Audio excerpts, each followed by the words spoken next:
वचन, सत्य वचन, जीवन वचन, हर घर में ईश वचन, हर घर में ईश वचन। प्रभु आप लोगों के साथ हो और आपकी आत्मा के साथ भी।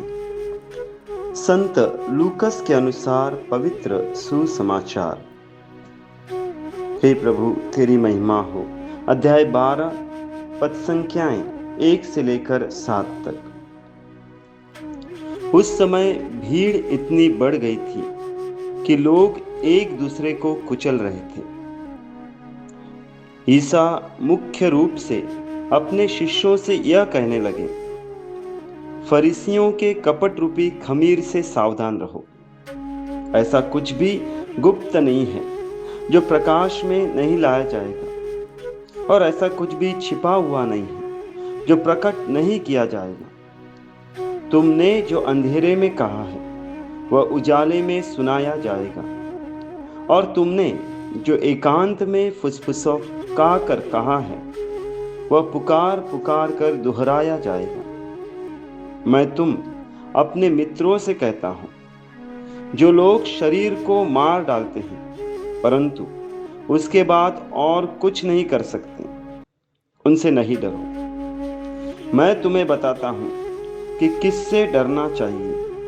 उससे डरो जिसका मारने के बाद नरक में डालने का अधिकार है। हाँ, मैं तुमसे कहता हूं, उसी से डरो। क्या 2 पैसे में 5 गौरैया नहीं बिकती? फिर भी ईश्वर उनमें एक को भी नहीं बुलाता है। हाँ, तुम्हारे सिर का बाल बाल गिना हुआ है, इसलिए नहीं डरो। तुम बहुतेरी गौरैयों से बढ़कर हो। प्रभु का सुसमाचार। हे क्रिस्त तेरी स्तुति हो। प्रभु यीशु क्रिस्त में प्यारे विश्वासियों, अविला की संत तेरेसा कहती है कि कुछ भी आपको परेशान ना करे, कुछ भी आपको डराए नहीं। सब कुछ बीत रहा है, ईश्वर कभी नहीं बदलता। सब्र से सब कुछ प्राप्त होता है। जिसके पास ईश्वर है उसके लिए किसी भी चीज की कमी नहीं, मात्र ईश्वर पर्याप्त है। आज के पहले पाठ में जो संत पौलुस के रोमियो के नाम लिखे पत्र अध्याय 4 पद संख्याएं 1 से लेकर 8 में से लिया गया है, हम वहां इब्राहिम के अटूट विश्वास की घटना को देखते हैं। एक ऐसा सामर्थ्यशाली विश्वास जो स्वयं के कार्यों से या सामर्थ्य से प्रभावित नहीं होता। इब्राहिम का सामर्थ्य प्रभु का वचन, उनकी प्रतिज्ञाएं थी। इसी कारण वह बिना डगमगाए, हिचकिचाए विश्वास में चलता गया। स्वयं के कर्मों को उसने गिना नहीं, बल्कि विश्वास द्वारा अपने दुर्बलता में प्रभु का सामर्थ्य देखता गया। कठिन रास्ता, बुढ़ापे से लाचार शरीर, किंतु उसका ईश्वर में विश्वास दिन प्रतिदिन नया था, बढ़ता था। इसलिए विश्वास के द्वारा उन्हें धार्मिक माना गया और विश्वास का पिता कहलाया गया। उसमें डर नहीं था, क्योंकि उसके लिए स्वयं का नहीं बल्कि ईश्वर का सामर्थ्य था। वह विश्वास करता था कि यदि ईश्वर हमारे साथ है तो कौन हमारा विरोधी होगा।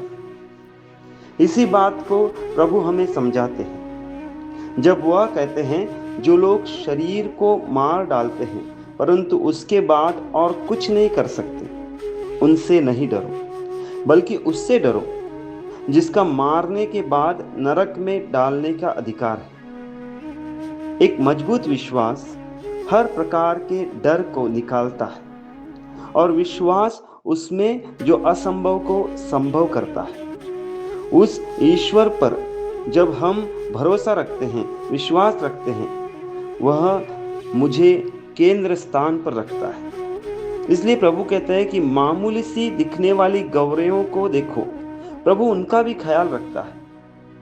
हाँ प्यारे विश्वासियों, डर से चिंता उत्पन्न करती है, किंतु विश्वास सामर्थ्य देता है जो ईश्वर से उत्पन्न होता है, जो हमें याद दिलाता है कि ईश्वर मुझे इतना प्यार करता है कि वह मेरे लिए मनुष्य बना ताकि उसमें विश्वास द्वारा मैं उसका ईश्वरत्व का भागी बनूं। इसलिए नहीं डरो, तुम्हारे सिर का बाल बाल गिना हुआ है।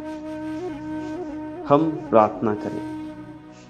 हे पिता, प्रभु यीशु के सामर्थ्यशाली नाम में हम प्रार्थना करते हैं कि हमें विश्वास की मजबूती प्रदान कर। यह मांगते हैं तेरे प्रिय पुत्र के नाम पर, आमीन।